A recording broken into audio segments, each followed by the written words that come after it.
मेरा नाम है हरिया, मैं काम करता हूँ बहुत बढ़िया, खाता हूँ खाना और रोज गाता हूँ गाना। अरे यार, आज तो बहुत देर हो गई। इस खतरनाक जंगल को देखकर तो मेरे हाथ पैर ठंडे हो गए हैं। अगर मैं वक्त पर गांव नहीं पहुंचा तो मालिक बहुत नाराज हो जाएंगे। तभी हरिया को एक आवाज सुनाई देती है। सुनिए हरु जी। अरे, ये आवाज किसने दी? तभी हरिया को सामने कुछ दूर एक औरत खड़ी दिखाई देती है। अरे भाई, ये औरत अकेली इतनी रात को इस जंगल में क्या कर रही है? चलकर पूछना पड़ेगा। फिर हरिया अपनी बैलगाड़ी उस औरत के सामने लाकर रोक देता है और उससे पूछता है। अरे सुनिए, आप इतनी रात को इस खतरनाक जंगल में अकेली क्या कर रही हैं? तभी वो औरत मीठी आवाज में कहती है। अरे हरु जी, आप आ गए। मैं कब से आपका इंतजार कर रही थी। वैसे तो यहाँ से काफी लोग गुजर चुके हैं, लेकिन मैं खास आपका इंतजार कर रही थी।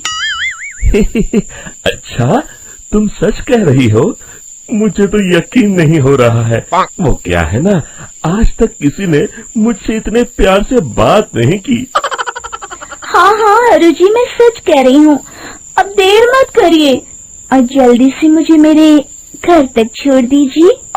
हाँ हाँ, कौन सी बड़ी बात है, अभी छोड़ देता हूँ। आप मेरे पीछे बैलगाड़ी में बैठ जाइए और मुझे रास्ता बताते चलिए।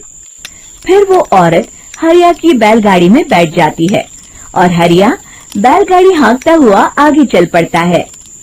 फिर उस औरत के बताए हुए रास्ते पर चलते चलते हरिया बैलगाड़ी लेकर एक काली गुफा के आगे आकर रुक जाता है। हरिया उस औरत से पूछता है। हाँ देवी जी, आपका घर कहाँ है? यहाँ तो एक गुफा के अलावा और कुछ नहीं है। तभी अचानक वो औरत हवा में उड़ने लगती है। देखते ही देखते उसका सुंदर रूप एक डरावनी चुड़ैल में बदल जाता है और वो जोर जोर से हंसती है।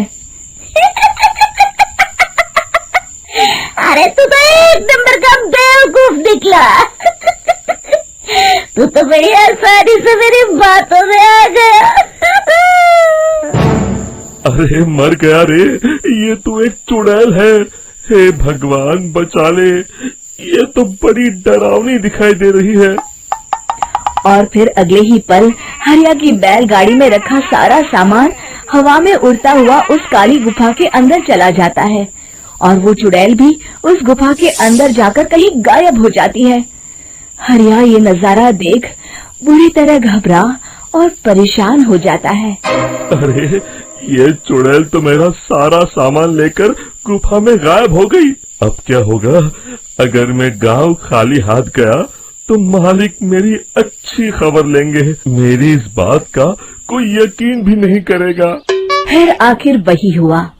हरिया के मालिक चंपक सेठ को हरिया की किसी भी बात पर रत्ती भर भी यकीन नहीं हुआ। चंपक सेठ को लगा हरिया झूठ बोल रहा है और उसने ही लालच में आकर सारा सामान हड़प कर लिया है। फिर हरिया को बेईमान समझकर चंपक सेठ उसे काम से निकाल देता है। अगले दिन अपनी दुकान में परेशान बैठा चंपक सेठ गुस्से में बड़बड़ाता है। अरे, दुकान में तो सामान बिल्कुल भी नहीं है। अब मुझे ही शहर जाकर सामान लाना होगा।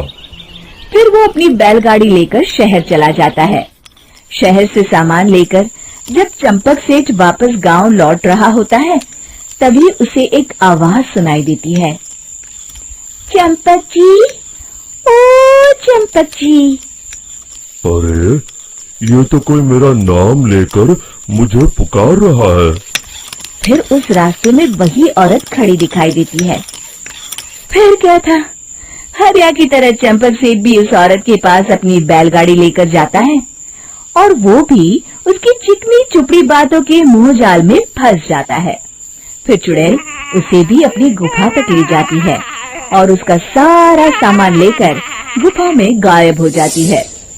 बेचारा चंपक सेठ लाचार होकर खाली हाथ गांव लौट आता है। फिर ये उस जंगल में रोज की बात हो जाती है। जो कोई भी शहर से कुछ लेकर गांव की तरफ लौटता, वो चुड़ैल उसे बेवकूफ बनाकर उसका सारा सामान लेकर गुफा में गायब हो जाती। एक दिन हरिया एक लकड़हारे को उसी जंगल की तरफ जाते हुए देखता है। फिर हरिया उसे रोकते हुए कहता है, अरे भाई, क्यों अपनी मौत को दावत दे रहे हो? मेरी बात मानो, आगे जंगल में मत जाओ, वहाँ एक बड़ी भयानक चुड़ैल रहती है। लकड़हारा हरिया की बातों को नजरअंदाज करते हुए कहता है, अरे भाई, मुझे पहले ही बहुत देर हो चुकी है, मुझे जाने दो भाई। शाम तक लकड़ियाँ काट कर शहर के बाजार में बेचना है। तुम अपनी ये कहानी किसी फुर्सत में बैठे इंसान को सुनाओ, मैं तो चला। इतना कहकर लकड़हारा वहाँ से आगे जंगल की तरफ चला जाता है। फिर अगले दिन गांव के मुखिया के घर के बाहर बहुत सारे लोग जमा हो जाते हैं। तभी हाथ में कुल्हाड़ी लिए खड़ा लकड़हारा कहता है, अरे मुखिया जी, अब आप ही हमें बचाइए उस जंगल वाली चुड़ैल से। हमारा सारा काम तो शहर से ही होता है। अरे मुखिया जी, उस चुड़ैल की वजह से तो मैं पूरी तरह बर्बाद हो गया हूँ। हम सबको मिलकर उस चुड़ैल का कोई इलाज करना पड़ेगा। तभी भीड़ में खड़ा वीरा कहता है, आप लोग चिंता मत करिए, कल से वो चुड़ैल किसी को नहीं लूट पाएगी। मेरे पास एक बहुत अच्छी तरकीब है। तभी चंपक सेठ उसका मजाक उड़ाते हुए कहता है, अरे तेरा नाम वीरा है तो क्या हुआ? तूने अभी उस चुड़ैल को देखा नहीं है? जाकर अपना काम कर, बड़ा आया। तब मुखिया जी कहते हैं, नहीं नहीं चंपक सेठ, मुझे लगता है हमें इस लड़के को एक मौका देना चाहिए। फिर सभी गांव वाले मुखिया जी की बातों से सहमत हो जाते हैं और वीरा शाम को एक बैलगाड़ी में कुछ सामान लादकर उस जंगल की ओर चल देता है।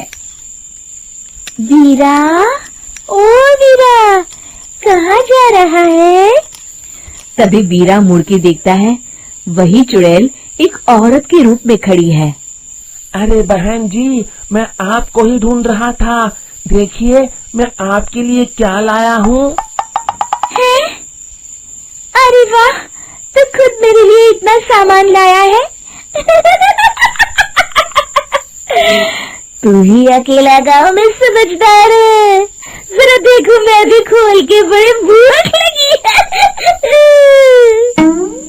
जैसे ही चुड़ैल उस सामान पर से कपड़ा हटाती है, एक भगवान शिव की तेज रोशनी उसके अंदर मूर्ति से निकलती है और चुड़ैल अपने असली रूप में आकर जलने लगती है। अरे मैं जल रही हूँ, बचाओ! बचाओ! ओम नमः शिवाय, मर गई मैं! देखते ही देखते वो चुड़ैल राख के साथ उड़ जाती है और सभी गांव वाले भी वहां जाते हैं। शिक्षा बुराई पे सदा अच्छाई की ही जीत होती है।